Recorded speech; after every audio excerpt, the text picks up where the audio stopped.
The woman on the phone read him the number twice. Martin asked her to say it again, not because he hadn't heard it, because he needed to hear it a third time before he could believe what the first 2 times had already told him. $3,200. That was the balance. That was what remained of 41 years of contributions, of paycheck deductions, of annual statements he had filed without reading closely because he had trusted that the number was growing the way it was supposed to. He sat at the kitchen table with the phone still against his ear long after the call ended. The coffee beside him went cold. He didn't notice. Martin Reeves had started at Hendricks Freight in the spring of 1985. He was 22 years old and had no particular plan. The job paid enough, the people were decent, and he was good at keeping things organized, which, at a freight company, turns out to matter quite a lot. He never left, not because he couldn't, but because there was never a good reason to. He worked his way from the warehouse floor to regional coordinator, learned every route, every contract, every driver by name. 41 years, and the company had grown around him like a tree growing around a nail. He wasn't a man who made noise. He attended the meetings he was required to attend, kept his personal life personal, and was the kind of employee that companies rely on so completely they stop noticing. His wife Carol had been the one who made plans. She was the one who circled dates on calendars, who kept a folder in the kitchen drawer labeled retirement with brochures for coastal towns and ferry schedules and the names of hiking trails she had been collecting for years. They were going to do all of it. They had talked about it the way people talk about things they are certain will happen. Carol died 4 years ago. Quickly, in the way that is hardest to accept, a diagnosis in March, gone by July. The folder stayed in the drawer. Martin didn't open it, but he didn't throw it away either. Retirement was still coming. He had decided that much. It would be a different kind of retirement than they had planned. But the plan was still the plan. 1 week before his final day at Hendricks Freight, he called to consolidate his pension accounts. His personal savings fund and the company pension plan, 2 accounts he had been contributing to for decades. He expected a combined total somewhere above $300,000. The administrator read him the company pension balance. $3,200. She asked if he wanted to repeat the number back to her to confirm she had said it correctly. He spent the first day assuming it was a clerical error. This was the reasonable thing to assume, and Martin was a reasonable man. He called back. He was transferred 3 times. He was told someone would look into it. He waited. The second day, he drove to the HR office. The HR director, a woman named Donna Hartwell who had been at Hendricks Freight for 12 years and had organized Martin's last 3 annual performance reviews, sat across from him and looked genuinely confused. She pulled up his file. She said, "This doesn't look right." She said she would escalate it. She said he should not worry. He worried. On the 3rd day, he went to see Jeff Calloway. Jeff was the regional operations manager, Martin's direct superior for the past 18 years. Jeff was the kind of man who remembered birthdays and had a handshake that made you feel taken care of. He had moved Martin into the coordinator role back in 2006 and had been, in every visible way, an advocate. They weren't close friends. Martin didn't have many of those, but they were the kind of colleagues who had lunch together twice a month and knew the broad outlines of each other's lives. When Martin walked into Jeff's office and explained what had happened, Jeff leaned back in his chair and shook his head slowly. "That's outrageous," Jeff said. "I'll make some calls." Martin drove home. He pulled out his old pension statements. He had kept them in a shoebox, the way his father had kept important papers, not organized, but present. He laid them out on the dining room table and started going through them from the beginning. The contributions were there, every paycheck, the correct deduction. The account growing in slow, steady increments the way it was supposed to. And then, beginning in the spring of 2020, something else. Withdrawals, small at first, $400 here, $600 there, spread across months in patterns that would not have triggered anything automated. Then larger, then more regular, always accompanied by an authorization code, always logged under his name. He had not authorized any of them. He hired a lawyer, a woman named Patricia Morse who specialized in financial fraud and who told him, in their first meeting, that this kind of thing was more common than most people knew and harder to prosecute than it should be. She filed records requests with the pension administrator and with the company. What came back took 3 weeks to arrive and 2 hours to understand.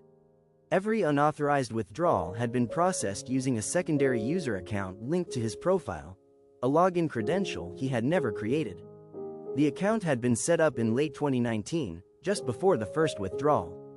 Whoever built it had used his personal information, his social security number, his employee ID, his date of birth. All of it drawn from his personnel file. The IP addresses attached to each login traced back to the Hendricks Freight Office network. Patricia Morse presented this to Martin on a Thursday afternoon. He looked at the pages for a long time. He asked her what this meant. She told him it meant someone inside the company had done this deliberately, over approximately 6 years, using their access to internal systems to drain his pension account in fragments while leaving just enough of a paper trail to look plausible if no one looked too carefully. She said, "These things usually involve someone who expected to be gone before they were caught.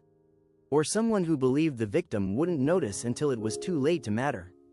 Martin thought about that. He was 63 years old. He had been 1 week from retirement. He was the kind of man who filed his statements without reading them. He had been, for 6 years, exactly the right kind of victim. Patricia filed a formal request for system access logs. What came back expanded the picture.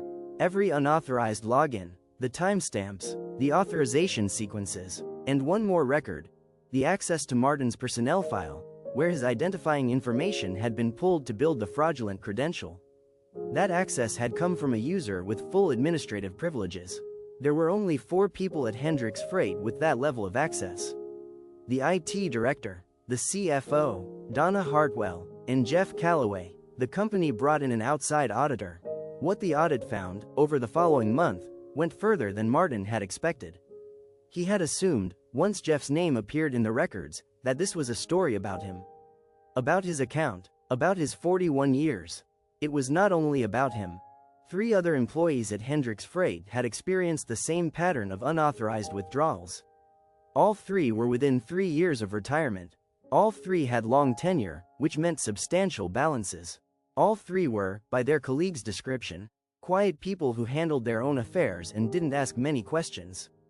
The total taken across all 4 accounts was $412,000.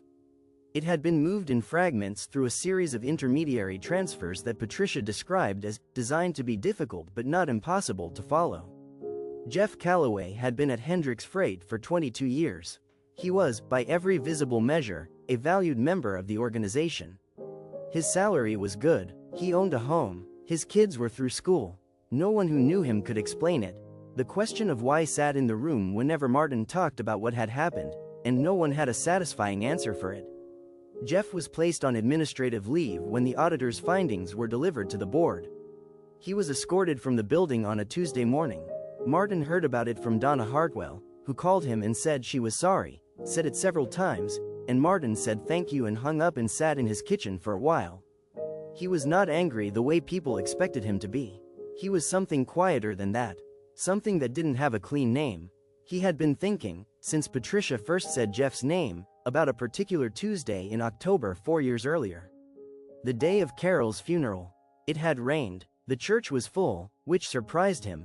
He hadn't known, until he stood in the receiving line and watched them come, how many people Carol had touched. Jeff had been there. He had stood in line with the others, waited his turn, taken Martin's hand in both of his and held it for a moment and said, "Anything you need.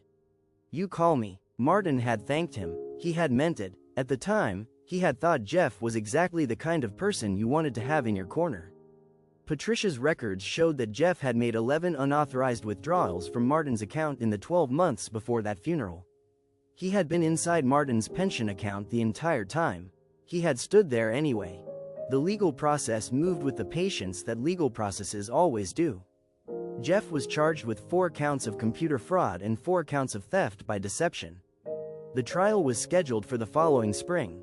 Martin attended some of the preliminary hearings. He sat in the gallery and watched Jeff enter and be seated and consult with his attorney, and found that he could not read the man's face at all. Jeff never looked directly at him. Martin was not sure whether that meant something or nothing. Patricia advised him to pursue civil recovery alongside the criminal case. Hendricks Freight's insurance policy covered employee malfeasance up to a specific limit. What they could recover would not be the full amount, but it would be something significant. Martin signed the paperwork. Jeff eventually pleaded guilty to all 8 counts. He was sentenced to 4 years. At sentencing, his attorney submitted a statement on his behalf. Jeff had experienced financial pressures related to a private investment that had failed. He was remorseful. The victims were people he cared about. Martin read the statement once and put it down. A failed private investment. That was the entire explanation. That was the only account Jeff ever gave of the 6 years he had spent moving money out of 4 men's retirement funds. Martin never heard Jeff speak directly in court. He never heard Jeff say his name. The insurance settlement arrived 8 months after the sentencing. It covered a meaningful portion of what had been taken, not everything.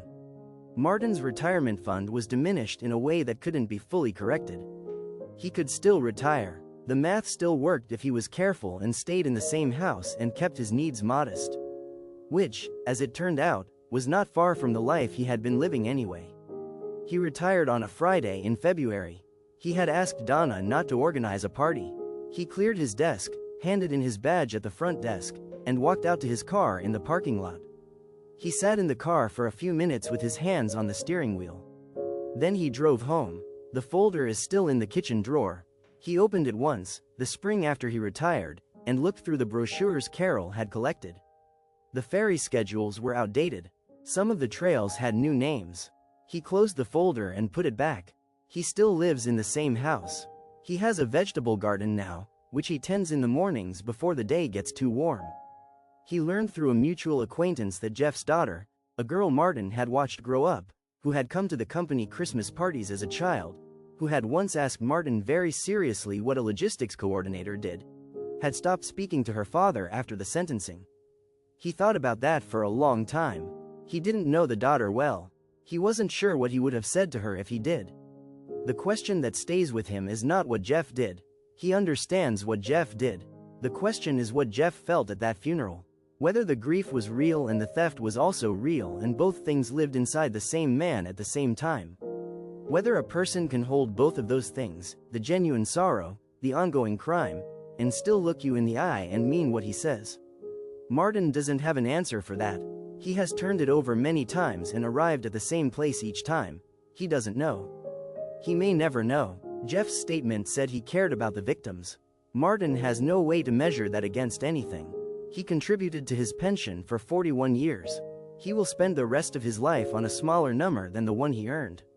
He has made peace with that the way you make peace with things that cannot be undone. Not completely, but enough. Enough to get through a morning. Enough to water the garden. Enough. Some losses don't resolve into understanding. They just become part of the shape of things, and you learn to live around them the way water learns to move around a stone. Not because the stone isn't there. Because it is, and it isn't going anywhere, and you still have somewhere to go.